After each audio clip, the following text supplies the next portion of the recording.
Good morning and welcome to Between the Trees Business Talk, a production of the Woodlands Area Chamber of Commerce, brought to you by Woodlands Online. We are really excited to be here today with you, and especially overjoyed that we have with us our Sheriff, Wesley Doolittle, our new sheriff. I guess we call him new, but he's been around for a little bit. He's starting to be a grizzled vet here in his position, but really excited to have him with us and get an opportunity to talk about all things with the Sheriff's Department and law enforcement here in Montgomery County. So, Sheriff, welcome.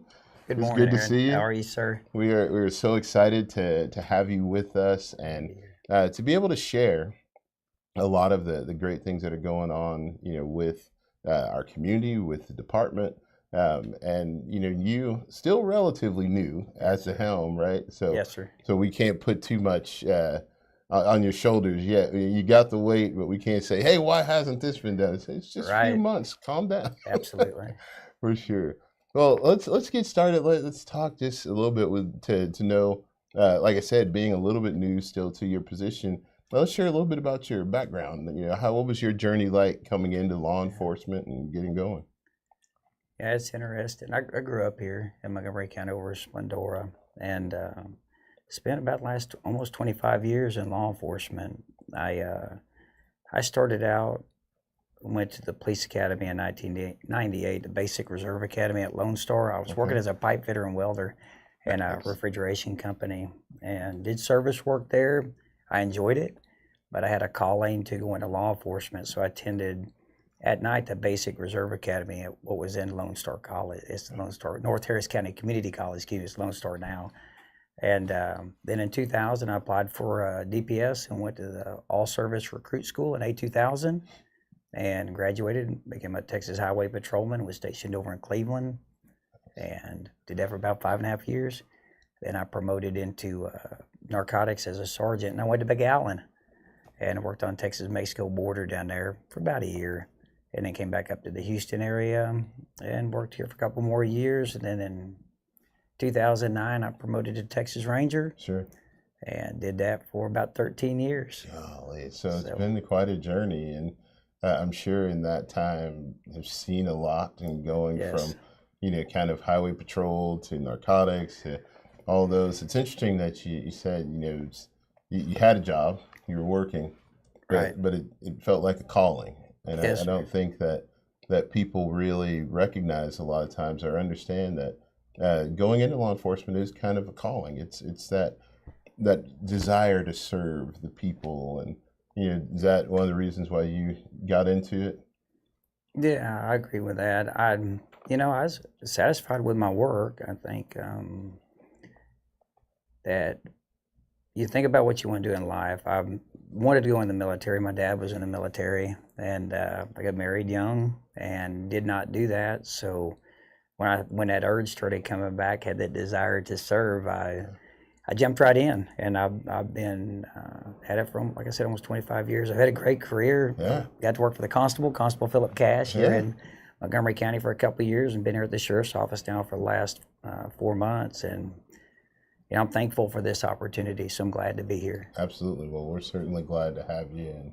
And you mentioned the Sheriff's Office where you are now, and it's kind of one of those things where it's you kind of get a report card. So tell us about the first 100 days. We've heard a lot of 100 days talk lately, but how about your first 100 days at the Sheriff's? With Trump putting out his first 100 days, that's everybody's talking about it, right? Where the great things happening in our country, and more specifically, right here in Montgomery County where we live. Absolutely. So, I've done a lot in the last couple of months. Coming into the agency, completely reorganized the agency by creating 3 bureaus, creating assistant chief positions that had them bureaus up, and working to build in accountability and span of control and those things that help us find issues and help us function better on a daily basis. Gotcha. To improve efficiency, to expand our ability as an agency. You want to talk about a couple of other things that we've done specifically? Yeah, absolutely. Okay. We'd love to hear. So I haven't made it a secret that 911 was a big concern for mine as I was campaigning and running for this office. Sure. It's our, if we can't answer the community's phone calls, we can't get deputies to you to help you. It's important to me that we answer that call efficiently. And since being in office, we've added some additional software, some hardware. We built in a call center to remove calls that were not related to emergency services out of dispatch. So in the past, all calls that went to the Montgomery County Sheriff's Office went into the dispatch center. So it's around 10, 12,000 calls a month that are not related to dispatching officers. Gotcha. So we put in a call center, and we now divert them calls to admins that already work there.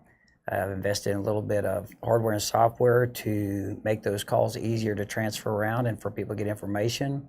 And now we're only doing our emergency calls in dispatch, our 911 and non-emergency telephone calls where people might need an officer for a vehicle burglary or a complaint that's not an actual emergency. Right. And we're now answering. There's two parts to the National Emergency Number Association, what we call the NENA standard. Mm-hmm. So we're meeting both parts of that standard, which never has been done before, which is kind of cool. That's kind of cool. So improving that efficiency. We're at this in April. We answered about 34,398 calls. Wow. And average ring time is about 2 seconds now on a 911 call, which is quick. Yeah. And absolutely.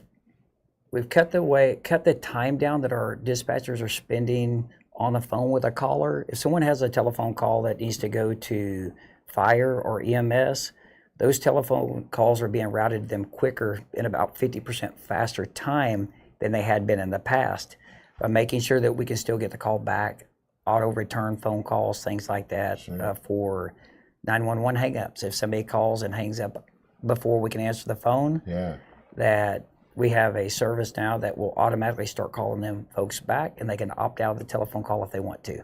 Gotcha. So I'm really excited about that. We're answering right about 94% of our calls within 15 seconds. The national standards answer those calls 90% within 15 seconds. The second part of that standard is we should be answering 95% of our calls within the first 20 seconds. And I'm proud to say that we're answering about 97% now. Nice. So I'm really proud of our telecommunicators. We just celebrated Telecommunicators Week, and I want them folks to know how much I appreciate them, Sure. how much our community appreciates them. They work 24 hours a day, 7 days a week, holidays, during natural disasters. There's no day when they're not working. Yeah. And it's an important job to us. So getting those telephone calls answered, dispatching deputies to folks that need help is important to me. And it's something I'm proud to say that we've spent a lot of time on repairing. Absolutely. And that's great news. We see all the time, we have all the national rankings that come in and all those things. And they talk about what great communities we have to live in. We rank very high in public safety, but I think it escapes many of us each day when we look at those and we go, yeah, I know it's safe. I go out and I don't feel anything, and at any time of the day.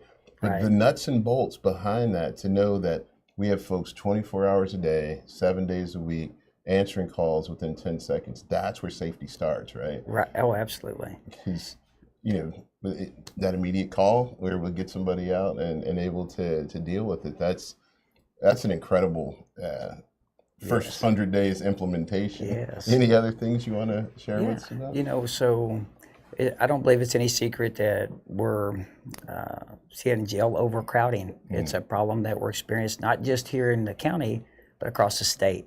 Yeah. So our jail has about 1,253 beds in it. It's about 38 years old. It was designed for a community that's a quarter of the size of this one. Yeah. And it's something that we're working diligently to mitigate our problems.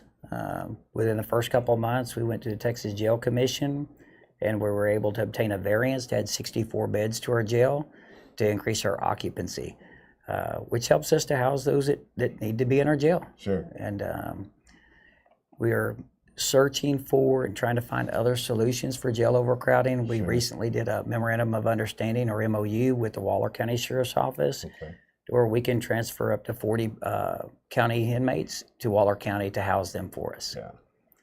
Absolutely. And again, kind of an unfortunate but reality of keeping the community safe is that sometimes people have to be arrested and go to jail. And it sounds like you all are trying to mitigate, number one, the explosive growth of the county, Yes. right? Which I think strains all areas of the department, Ooh. from guys directly on the road to the jails, but also the cost associated, because you have to balance that as well. When I went up to the jail commission, in the first couple of months, was listening to some of the other agencies talk, and the Harris County Sheriff's Office sending people to Louisiana at the tune of about $55 million a year to house them, which is an incredible reoccurring cost in the county, where there's no long-term solution. Mm-hmm. So at some point, I'd like to work with our commissioner's court, with our county judge, and more importantly, the community, to address the jail overcrowding issues that we have, to continue to find ways to keep our community safe, to look at what we can do to either expand our jail capabilities or seek out and build a new facility altogether. For sure. And it's an interesting point that you make there, and I think one that highlights, another one of the good things about your leadership is that, yes, public safety is top of mind, and you want to make sure that we have all the resources that we need and do those things, but doing it in a fiscally responsible way. So Absolutely. Again, kind of thinking about the citizens in a whole nother way, which I think is a great characteristic of your leadership. I appreciate that. One of the things that we worked hard on, and fortunately the commissioners and the county judge gave us a night shift command. It's something that we've not had. The sheriff's office has around 300 employees working at night. Oftentimes, the least experienced sergeants were out supervising those folks at night. We went to the Commissioner's Court, and they allowed us to establish a night shift command. So now we'll have 2 lieutenants and a captain that work in the evening and throughout the night to help respond to emergencies in our community, to keep the command staff, to keep our courts informed on the things that are happening in our county. So to handle those types of things that we need done at night. Yes, which is one of those times that it's kind of critical and peak, right? It's immediate. I think far too often, folks go, well, the first thing that comes to mind is, well, I've got to watch my speed going down the street. But when the sun goes down, it gets you a whole lot more than speeding. That's right. That's crazy, because I'll tell you that we're working diligently to establish a full-time traffic unit. Sure. So repurposing some positions in the agency and putting them under that new night shift captain. And I think we have about 10 positions here in the Woodlands that'll be full-time traffic. Yes. You might have seen that we did a red light initiative here. Did you happen to see that? I did notice that. Okay, so we try to let the public know that there's a problem, educate them, to show them where the issues are at, to tell them we're going to take enforcement action, to educate, and to ultimately enforce the law. And I think it's very important that we communicate with our citizens to let them know what we're doing. Sure. So it's the educational component of that is huge, and letting people know that we're going to enforce it. Working on building our traffic unit to address the accidents that we have here. Lots of them here in the Woodlands area, to clear them off the roadways and get people back to moving. For sure. It's important to me to be able to do that. For sure. And I'm sure that's a difficult thing for you all to navigate. And we certainly appreciate, the education and the step-by-step. But, with growth comes a little more congestion, the need to pay attention at a higher level. Yes. And the need to not do things like, yellow means speed up, where it ultimately turns red and folks go through, because that does create kind of some substantial safety issues where accidents are happening where they really don't have to, right? That 2 minutes or whatever it might be is not going to make or break, when you're getting somewhere. Not in the big scheme of things. It's not that important, to take the time to slow down, take time to be observant of the traffic around you, and to be, I think we used to call it aim high in driving, to look forward, to see your peripheral, to see what's coming up to the side of you, what's coming up behind you, and what you're approaching, whether it be an intersection or, noticing someone's not slowing down behind you, keeping a safe distance between you and the vehicle in front of you. Absolutely. So you can make an adjustment if you have to. You have the time and the room to do that. Absolutely. And as we're driving through the woodlands, I mean, stop at that red light. You got plenty of beautiful scenery to look around at. Right? We do.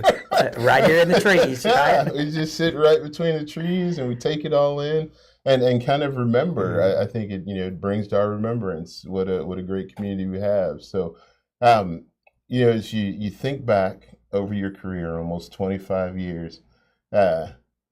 are there any things that kind of jump out as like a favorite moment or a most exciting time that that you're able to share?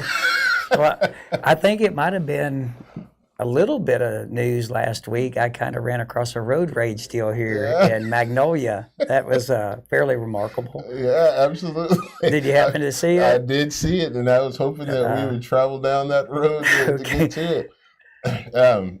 So tell us about that. I mean, because there's some that may not have seen it. I think it was just a surprise to me more than anything. This is the seventh largest sheriff's office in the state of Texas.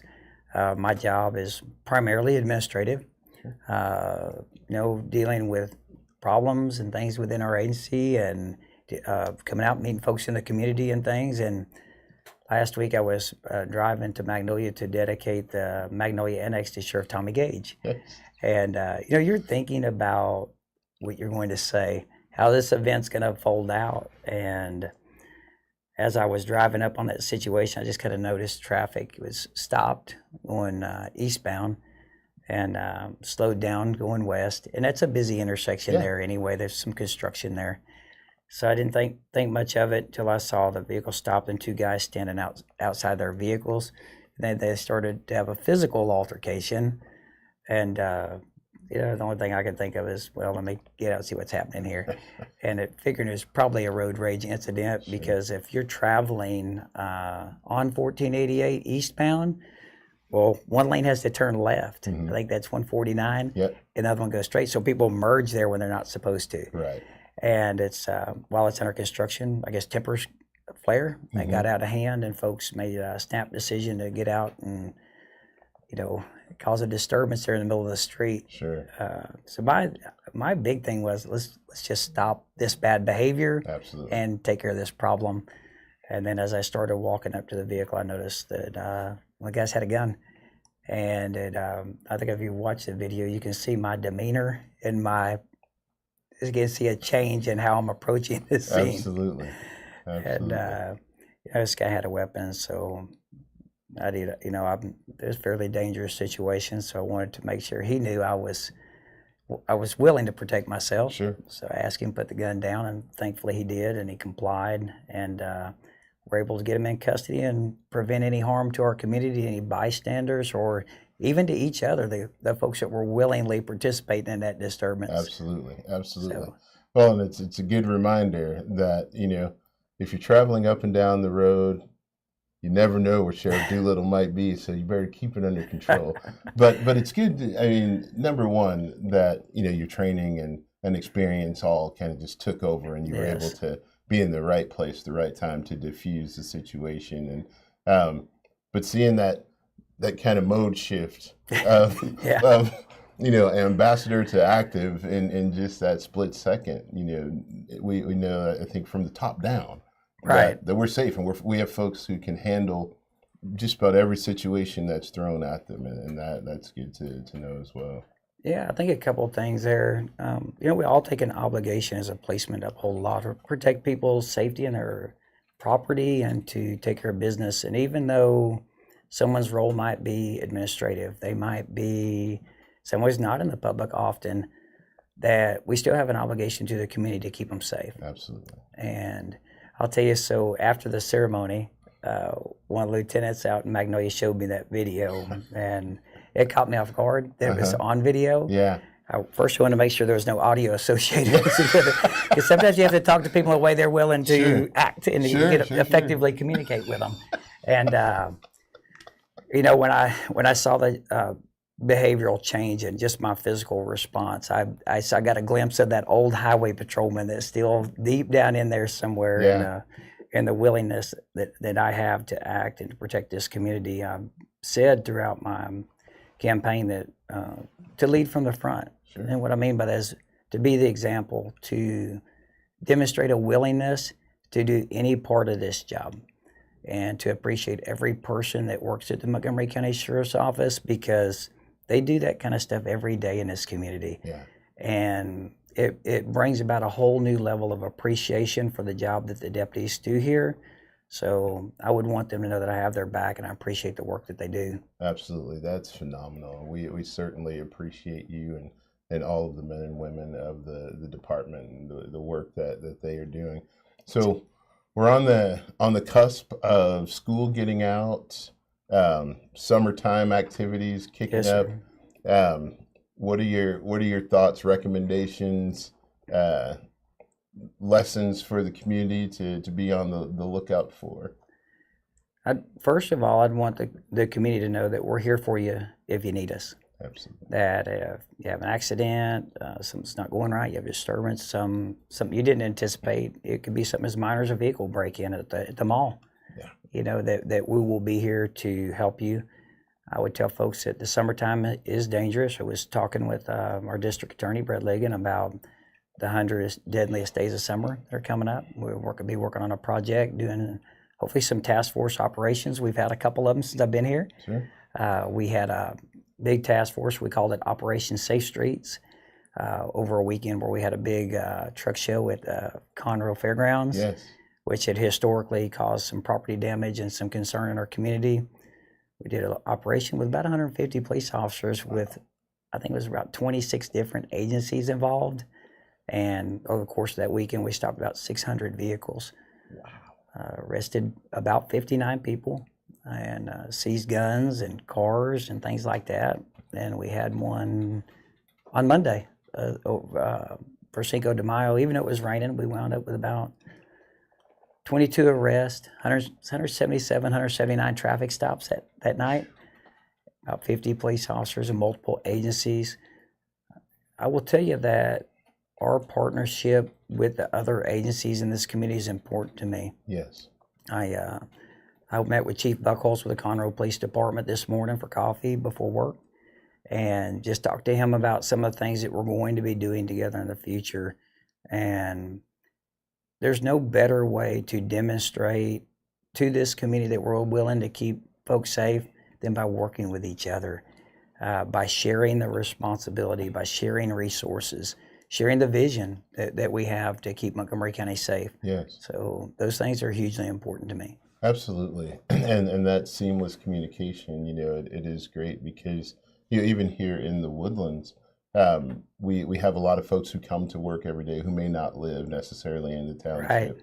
Right. So that coordination across multiple kind of jurisdictions is important. But all of us, we're constantly traveling from here to Conroe or here to Glendora or, and them to us. And so that synergy between everybody and everybody kind of being on the same page creates that more secure place for all of us.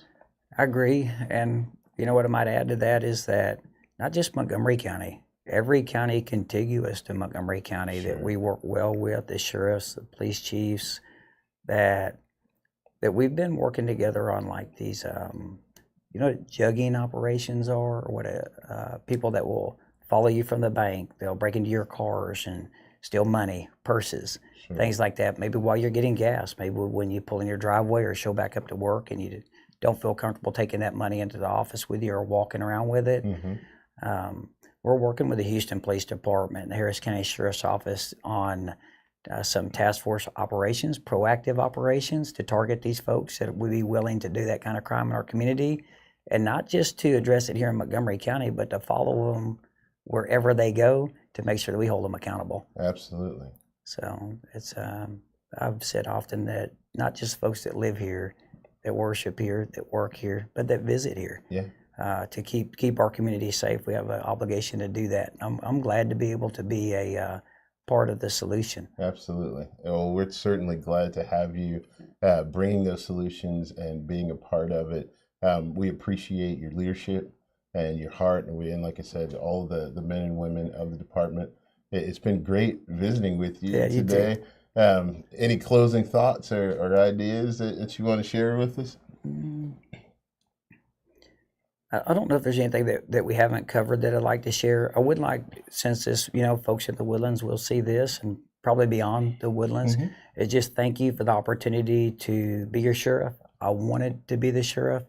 I want to do this job and be here every day for the folks that work here and to be their support, to give them the tools they need to do the job, to work with the Woodlands Township, to work with the businesses, the chambers, Absolutely. to address any concerns that you might have that affect this community as a whole. So I'm here to work with you. I'm open to listening. I like the community engagement. I see you all over town. I don't know if there's anywhere you don't go. Yeah, we're usually there together. Yes. So I just thank y'all that, and thank you for the opportunity to come and talk with y'all today and share some of these ideas and thoughts. Absolutely. Well, like I said, we appreciate your leadership, and from the business community perspective, one, the knowledge that we have a great team of people behind us and around Absolutely. us, watching out for business, being able to partner on initiatives where it makes sense to make us even better Yes, as a sir. community, and continue to drive both commerce and everything in the community to make us safer, stronger, more prosperous, Yes, live, sir. work, play, and worship at the highest levels possible. Yes, sir. And we really, I do say again that, law enforcement is one of those areas that it's a higher calling. I have such great respect for the work that you all do. And, from our we are always the beneficiary. And like I said, we don't know a lot of the things that go into the nuts and bolts of making it happen. But at the end of the day, we sure appreciate it. And we appreciate you being here with us today. And we appreciate y'all as well. A lot of people in our community serve as jurors. We see them in the courtroom when those things are adjudicated. Sure. And we rely heavily on your support, both with businesses and communities, HOAs, POAs, those things that interact with us on a regular basis. The Woodlands Township has been a great partner for us. Absolutely. And we appreciate that. And we can't do our work without the community's support. Absolutely. There's so few of us, and we're not everywhere. So working with our community is hugely important to me. So something we'll continue to do.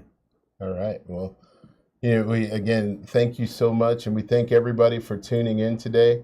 There was an old commercial that talked about being in good hands, and I think we're in good hands with Sheriff Doolittle and the team over at the Montgomery County Sheriff's Department. So again, thank you, sir, for joining us. Thank you. Thank you all for being with us today for another edition of Between the Trees Business Talk, brought to you by Woodlands Online. Until next time, be safe, live, work, play well, and we will see you here again next week between the trees. Thank you.